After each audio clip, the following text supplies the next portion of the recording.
O motivo da metáfora. Eu tenho ensinado e estudado literatura inglesa pelos últimos 25 anos em uma universidade. Como em qualquer trabalho, algumas perguntas ficam na nossa cabeça. Não por nos serem feitas com frequência, mas por surgirem da própria situação em que nos encontramos. Para que serve o estudo da literatura? Será que ele ajuda a pensar com mais clareza, ou a perceber com mais sensibilidade, ou a viver melhor? Qual é a função do professor, do erudito ou de quem se autodenomina como eu, crítico literário? Que diferença faz o estudo da literatura em nosso comportamento social, político ou religioso? No começo da carreira, eu pensava muito pouco nessas questões. Não porque tinha respostas a elas, mas porque achava ingênuo quem se preocupava com elas. Hoje, acho que as perguntas mais simples são não apenas as mais difíceis de responder, mas as mais importantes a fazer. Vou então levantá-las e tentar sugerir quais seriam as minhas respostas. Digo tentar sugerir, porque para essas questões há apenas respostas mais ou menos adequadas. Não há respostas certas. O problema trazido pela literatura não é do tipo que se possa chegar a resolver. Boas ou não, as minhas respostas representam um considerável esforço de reflexão sobre essas questões. Como não posso ver meu auditório, tenho de escolher meu estilo retórico às cegas. E vou adotar o estilo docente, pois é com o público de estudantes que me sinto mais à vontade. Há duas coisas em particular que quero discutir com vocês. Nas escolas e universidades dos países anglófonos, há uma disciplina chamada língua inglesa, que significa, em primeiro lugar, a língua materna. Como tal, é a mais prática das disciplinas. Não se pode entender nada nem tomar parte na sociedade sem ela. Onde quer que o analfabetismo seja um problema, é um problema tão grave quanto a falta de alimento ou falta de abrigo. A língua nativa tem precedência sobre quaisquer outros objetos de estudo. Nada se compara a ela em utilidade. Mas constatamos em seguida que toda língua materna, em qualquer sociedade desenvolvida ou civilizada, se transforma no que se chama literatura. Se vocês seguirem estudando língua inglesa, alguma hora vão se pegar tentando ler Shakespeare ou Milton. A literatura, diz-nos, é uma das artes, tal como a música ou a pintura. E depois de procurarmos no dicionário todas as palavras obscuras, pesquisarmos alusões clássicas e aprendermos o que devam significar termos como imagística ou dicção. O instrumento que usamos para compreendê-la é a chamada imaginação, ou assim nos dizem. Aqui já parece que saímos daquele âmbito prático e útil. Shakespeare e Milton. Quaisquer que sejam seus méritos, não são um tipo de coisa que se precise conhecer para assegurar um lugar na sociedade. Um sujeito que não sabe nada de literatura pode ser um ignorante, mas muita gente não se importa de ser ignorante. Qualquer criança percebe que a literatura a conduz numa direção diferente do útil e imediato, e muitas protestam contra isso. Assim, as duas questões que quero tratar são: primeiro, qual a relação entre o inglês como língua materna e o inglês como literatura? Segundo, qual o valor social do estudo da literatura e qual o lugar da imaginação? Com que se ocupa a literatura? No processo de aprendizagem? Vamos começar com as diversas maneiras de lidar com o mundo onde vivemos. Suponha, cada um de vocês que veio a naufragar numa ilha deserta lá para os mares do sul. a primeira coisa que você faz é circunvagar os olhos pelo mundo à sua volta. Um mundo de céu, mar, terra, estrelas, árvores, morros. Vê esse mundo como algo objetivo, como algo que lhe é imposto, que não faz parte de você, nem se relaciona com você de nenhuma forma. E você nota duas coisas neste mundo objetivo. Em primeiro lugar, ele não tem comunicação verbal. Há ali um monte de animais, plantas e insetos tocando suas vidinhas, mas nada que responda a você. Esse mundo não tem nem moral, nem inteligência, ou pelo menos nenhuma que você aprenda. Talvez ele tenha uma forma e um sentido, mas não será uma forma humana e um sentido humano. Mesmo que ele tenha alimento suficiente e nenhum animal perigoso, num mundo assim, você se sente solitário, assustado e malquisto. Em segundo lugar, nota que olhar para esse mundo assim, como algo imposto a você, divide-lhe a mente em dois. Você tem um intelecto que sente curiosidade por ele e quer estudá-lo, e tem sentimentos ou emoções que o veem como o belo, austero ou terrível. Sabe que ambas as atitudes mostram alguma realidade, pelo menos para você. Se o navio naufragado era ocidental, você provavelmente sentirá que seu intelecto lhe diz mais sobre o mundo exterior e que suas emoções lhe dizem mais sobre o que lhe vai no íntimo. Já se você cresceu no Oriente, penderá às percepções inversas, afirmando que o terror ou a beleza são o que está aí fora, e que seu instinto de contar, classificar, medir e destriçar se encontra dentro de sua mente. Mas seja o seu ponto de vista ocidental ou oriental, o intelecto e a emoção nunca se unem na sua mente, enquanto você limita a olhar para o mundo. Alternam-se e mantém você dividido entre eles. A linguagem que usamos nesse nível mental é a da consciência ou a perceptividade. É, em grande medida, uma linguagem de nomes e adjetivos. Temos de dar nomes às coisas e atribuir-lhes qualidades tais como úmido, verde ou belo para descrever como elas se afiguram. Essa é a posição especulativa ou contemplativa da mente. Posição em que as artes e as ciências começam, embora ali não permanece muito tempo. A ciência começa pela aceitação dos fatos e indícios acerca de um mundo exterior, sem buscar alterá-los. Efetuam-se pela precisa mensuração e descrição, e cumprem as demandas da razão, não as das emoções. Lida com o objeto que aí está, gostem-se dele ou não.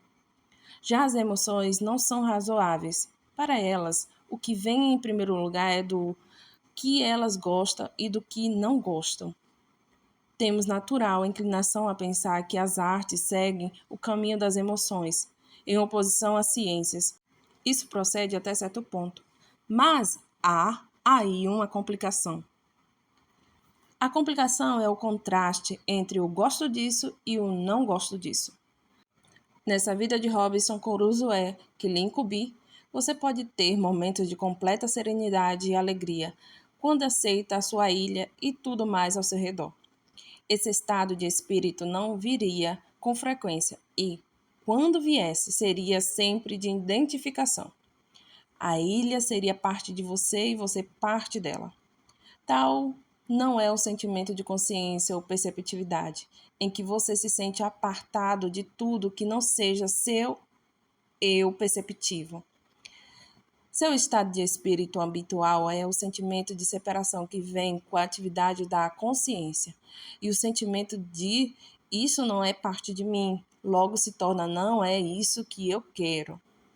Atentem à palavra querer. Retornaremos a ela.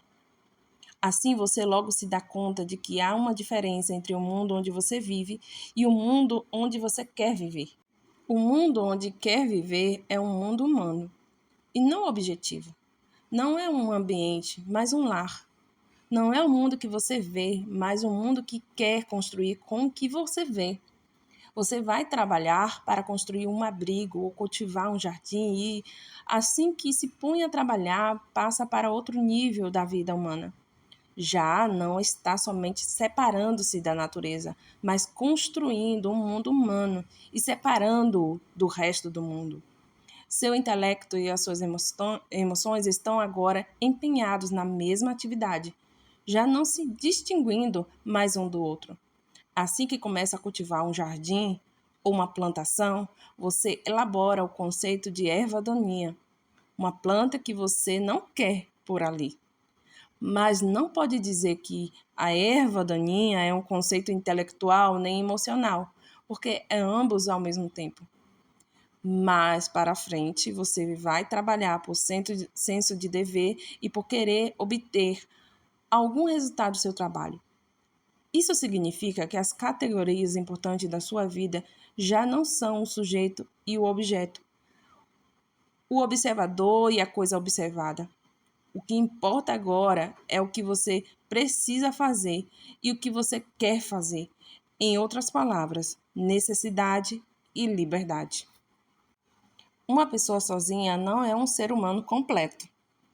Por isso, vou fornecer a você outro náufrago do sexo oposto e assim, com o tempo, uma família. Você é agora membro de uma sociedade humana. Essa sociedade, passado algum tempo, terá transformado a ilha em algo como uma forma humana, que se vai revelando na forma de trabalho realizado por vocês. Nas construções, nas trilhas mata dentro, nas plantações cercadas contra animais famintos, etc. Esses rudimentos de cidade, estrada, jardim e fazenda são a forma humana da natureza, ou a forma da natureza humana, como queiram. É o âmbito das artes e ciências aplicadas, constituído na nossa sociedade pela engenharia, agricultura, medicina e arquitetura. Nesse âmbito, jamais se pode dizer claramente onde termina a arte e começa a ciência, ou vice-versa. A linguagem usada nesse nível é a do senso prático, uma linguagem de verbos ou palavras de ação e movimento. No mundo prático, entretanto, as ações falam mais alto que palavras. Em certo sentido, é um nível de existência mais elevado que o especulativo, porque implica fazer alguma coisa com o mundo em vez de apenas observá-lo, mas é, em si mesmo, um nível muito mais primitivo. É o processo de adaptar-se ao meio ambiente ou, antes, de transformá-lo para atender aos interesses de uma espécie. Processo inato aos animais e às plantas, tanto como aos seres humanos. Os animais têm muitas das nossas habilidades práticas. Alguns insetos dão excelentes arquitetos e castores são muito versados em engenharia. Nessa ilha, provavelmente e certamente, se estivesse sozinho, você seria classificado como animal de segunda categoria.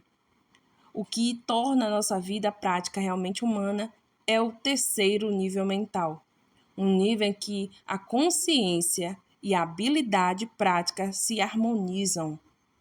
Esse terceiro nível é uma visão ou modelo mental do que você quer construir. Aqui, de novo, a palavra querer. As ações humanas são motivadas pelo desejo e alguns desejos são necessidades como as de alimento, calor e abrigo. Outro desejo é o sexual, o desejo de se reproduzir e trazer existência a mais seres humanos. Mas há ainda o desejo de trazer à existência uma forma humana social, a forma das cidades, jardins e fazenda, a que chamamos civilização. Muitos animais e insetos também têm essa forma social, mas o ser humano é consciente de tê-la. Ele é capaz de comparar o que faz com o que imagina poder fazer. Começamos então a perceber o lugar da imaginação no quadro das ocupações humanas. Ela é o poder de construir modelos possíveis da experiência humana. No mundo da imaginação, vale tudo que seja imaginável, mas nada acontece de verdade. Se acontecesse, sairia do mundo da imaginação para entrar no mundo da ação. Temos agora 3 níveis da mente e uma linguagem para cada um, o que na sociedade da língua inglesa quer dizer uma língua inglesa para cada um. Há um nível da consciência e perceptividade onde o mais importante é a diferença entre o eu e o tudo o mais. A linguagem desse nível é a da conversa corriqueira, que consiste basicamente em monólogo. Como vocês logo perceberão, se abrirem os ouvidos para as conversas alheias ou para a própria fala. Podemos chamá-la de linguagem da autoexpressão. Em seguida, vem o nível da participação social, a linguagem profissional ou tecnológica dos professores, pregadores, cientistas, juristas, políticos, publicitários, jornalistas. A essa já chamamos linguagem do senso prático. Por fim, há o nível da imaginação que produz a linguagem literária dos poemas, peças teatrais, romances. Não são de fato 3 línguas, é claro, mas sim 3 motivos para usar as palavras. Com base nisso, podemos, talvez, distinguir entre as artes e as ciências. A ciência parte do mundo onde temos de viver, aceitando seus fatos e tentando explicar suas leis. A partir daí, ela move-se em direção à imaginação. Torna-se um construtor mental, o modelo de uma maneira possível de interpretar a experiência. Quanto mais longe vai nessa direção, mais tende a falar a linguagem da matemática, que é, com efeito, uma das linguagens da imaginação, tal como a literatura e a música. A arte, por sua vez, parte do mundo que construímos e não do mundo que observamos. Ela começa com a imaginação e então dirige-se para a experiência comum. Isto é, procura fazer-se tão convincente e reconhecível quanto possível. Entende-se daí por que costumamos ver a ciência como racionais e as artes como emocionais. Aquelas partes do mundo como ele é, esta do mundo que queremos ter. É verdade, até certo ponto, que a ciência apresenta uma visão racional da realidade e que a arte tenta tornar as emoções tão precisas e disciplinadas quanto a ciência torna o intelecto. Mas, claro, é tolice ver o cientista como um pensador frio, desprovido de emoções, e o artista como um tipo mergulhado numa embriaguez emocional sem fim. Não se pode distinguir as artes das ciências pelos processos mentais realizados nelas. Ambas operam em misto de intuição e senso comum. Uma ciência e uma arte altamente desenvolvidas aproximam-se muito no aspecto psicológico como nos demais. Mesmo assim, o partirem elas de extremos opostos, ainda que venham a se encontrar a meio caminho, constitui uma importante diferença entre uma e outra. A ciência, à medida que avança, vai aprendendo cada vez mais sobre o mundo. Ela evolui e aprimora-se. Um físico contemporâneo sabe mais de física do que sabia Newton, ainda que não seja um cientista tão notável. Já a literatura começa com um modelo possível da experiência, e o que ela produz é um modelo literário que denominamos clássico. A literatura não evolui, não se aprimora, não progride. Talvez dramaturgos do futuro venham a escrever peças tão boas quanto Rei Lear, embora muito diferente. Mas a arte dramática como um todo jamais superará Rei Lear, que ocupa o seu topo, assim como Édipo Rei, escrito 2000 anos antes. Ambos continuarão modelos de escrita dramática enquanto perdurar a espécie humana. As condições sociais podem aprimorar-se. A maioria de nós preferiria viver nos Estados Unidos do século XIX a viver na Itália do século XIII. E para a maioria de nós, a celebração da democracia por Whitman faz muito mais sentido que o Inferno de Dante. Daí não se segue, porém, que Whitman seja um poeta superior a Dante. A literatura não se enquadra nesse critério de aprimoramento. Percebemos então o seguinte: tudo que se aprimora com o tempo, inclusive a ciência, abandona o artista literário à própria sorte. Os escritores não parecem beneficiar-se dos avanços científicos, conquanto nutram superstições de todo tipo. De certo, não nos voltaríamos para os poetas contemporâneos em busca de orientação ou liderança no mundo do século XX. Dificilmente recorreríamos a Ezra Pound, com seu fascismo, suas ideias de crédito social, seu confucismo e seu antissemitismo, ou a Yeats, com seu espiritualismo, suas fadas e sua astrologia, ou a de H. Lawrence, que nos recomendaria açoitar nossos servos a fim de restaurar a preciosa corrente de reciprocidade sanguínea entre servo e senhor, ou a de T. S. Eliot, que nos afirmaria que, para estabelecer uma cultura próspera, se deve instruir uma elite, manter a maioria da população nos mesmos ambientes, jamais desestruturar a igreja anglicana.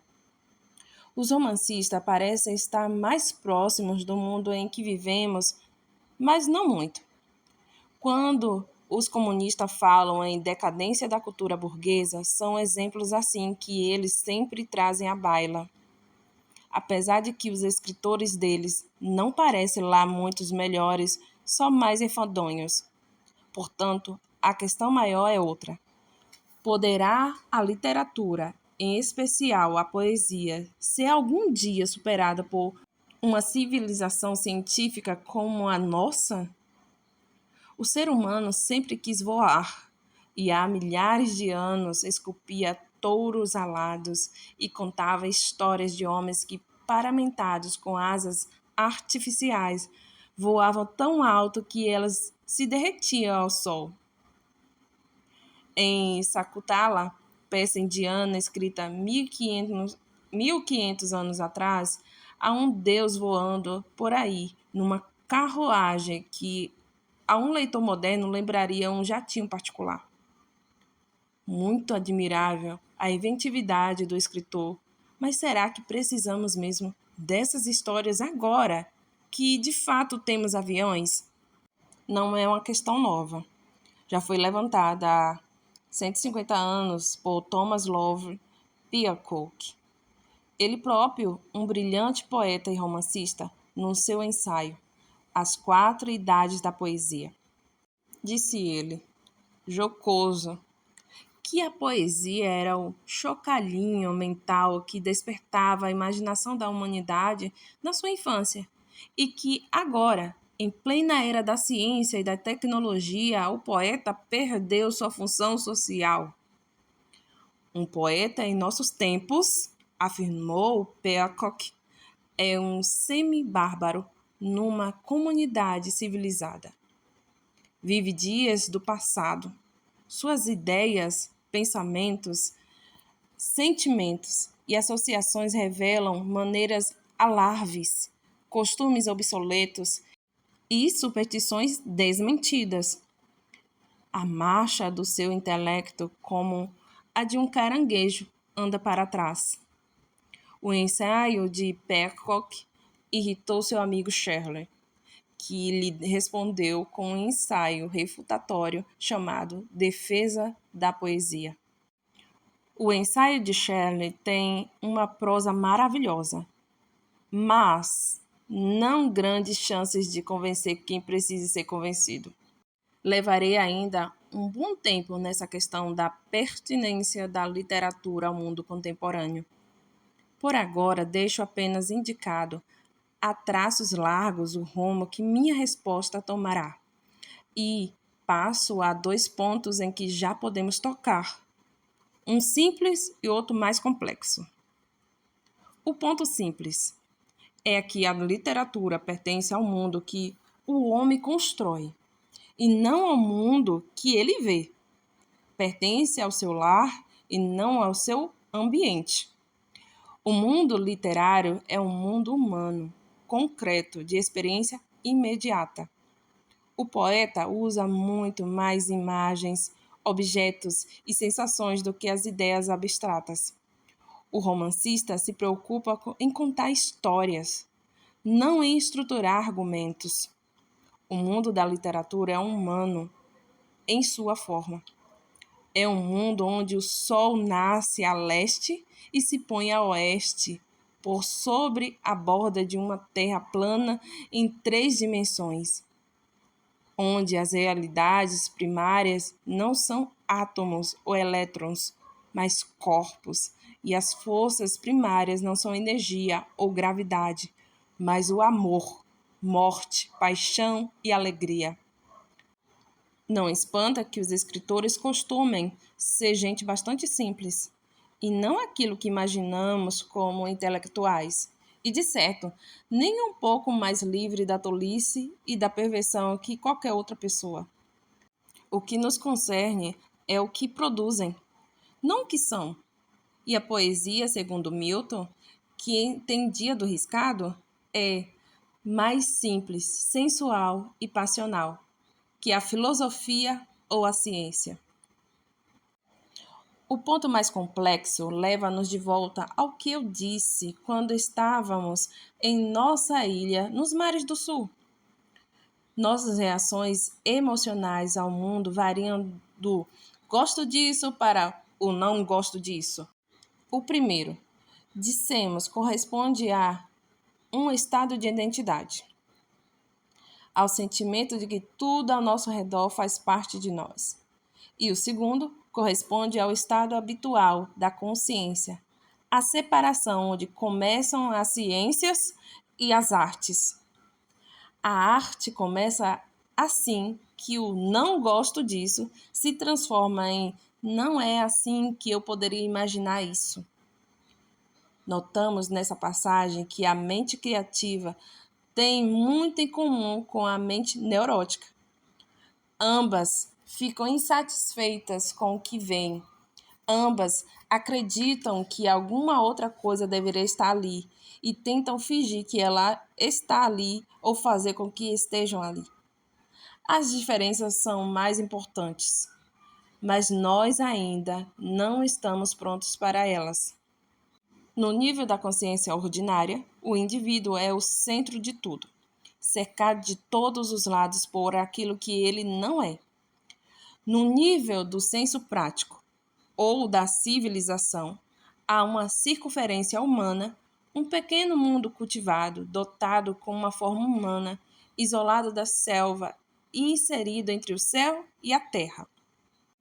Mas na imaginação vale tudo o que possa ser imaginado, e o limite da imaginação é um mundo totalmente humano. Aqui resgatamos, em plena consciência, aquele perdido sentimento original de identificação com o que nos cerca, onde nada é externo à mente humana, onde tudo é idêntico à mente humana. As religiões nos apresentam visões de céus e paraísos eternos e infinitos que têm a forma de cidades e jardins da civilização humana, como a Jerusalém e o Éden da Bíblia, completamente separados da frustração e da miséria que tanto abundam na vida cotidiana. Não estamos interessados nessas visões por serem religiosas, mas por indicarem quais são os limites da imaginação humana. Indicam também que no mundo humano a imaginação não tem limites, se me faço por entender. Dissemos que o desejo de voar produziu o avião, mas as pessoas não entram em aviões porque querem voar. Elas entram em aviões para chegar mais rápido ao seu destino. O que produziu os aviões não foi tanto o desejo de voar quanto uma revolta contra a tirania do espaço e do tempo. E este é um processo que não pode parar jamais. Não importa a que alturas cheguem os nossos tivos e glens. Para cada uma dessas 6 palestras, tomei o título Alguma Obra Literária. E o título desta é O Motivo da Metáfora, extraído de um poema de Wallace Stevens. Eilu. Abrigas-te sob as árvores no outono, porque tudo jaz moribundo. O vento magueja por entre as folhas e repete palavras sem sentido. Assim eras feliz na primavera, com as meias cores de meias coisas. O céu diáfano, as nuvens liquefeitas, o pássaro errante, a lua obscura. A lua obscura a iluminar um mundo obscuro, de coisas que nunca chegarão bem a ser ditas, onde tu não eras bem quem és, e não querias nem precisava ser, desejando o júbilo da mudança, o motivo da metáfora, a dobrar-se ao peso da tarde primordial, o ABC da existência, o rubor da face, o martelo, rubro e azul, o som áspero, aço contra a insinuação, o agudo lampejo, o vital, o arrogante, fatal, dominante X. O que Stevens chama de o peso da tarde primordial, o ABC da existência, e o dominante X é o mundo objetivo, o mundo imposto a nós. Fora da literatura, o principal motivo para escrever é descrever esse mundo. Mas a própria literatura usa a linguagem de um modo que associa nossa mente a ele. Tão logo usamos a linguagem associativa, começamos a usar figuras de linguagem. Se vocês dissessem que estes meus raciocínios são secos e embotados, estariam usando figuras que associam a pão e a faca de pão. Há 2 tipos principais de associação: a analogia e a identidade. Respectivamente, as 2 coisas que parecem ser as mesmas e 2 coisas que são a mesma. Podemos dizer, com Burns, meu amor é como uma rubra rosa. Ou podemos dizer, como Shakespeare, ora és do mundo fresco ornamentado e da feliz primavera único arauto. Um produz a figura de linguagem chamada símile, o outro produz a figura chamada metáfora. Na escrita descritiva, precisamos ter cuidado com a linguagem associativa. A analogia ou a semelhança entre as 2 coisas é difícil manuseio na descrição, pois as diferenças são tão importantes quanto a semelhança. Já na metáfora, em que dizemos de fato que isto é aquilo, damos as costas à lógica e à razão, porque do ponto de vista lógico das 2 coisas jamais poderiam ser uma só e permanecer ao mesmo tempo 2. O poeta, entretanto, não se inibe nem um pouco de usar essas 2 primitivas, arcaicas formas de pensamento, pois seu ofício não é descrever a natureza, mas nos mostrar um mundo completamente absorvido e possuído pela mente humana. Assim ele produz o que Baudelaire chamava uma magia sugestiva, que inclui ao mesmo tempo objeto e sujeito, o mundo externo ao artista e o próprio artista. O motivo da metáfora, segundo Wallace Stevens, é um desejo de associar e, por fim, de identificar a mente humana com o que ocorre fora dela. Porque a única alegria genuína que podemos ter é estar naqueles momentos raros quando sentimos que, como disse Paulo, embora conheçamos em parte, somos também parte do que conhecemos.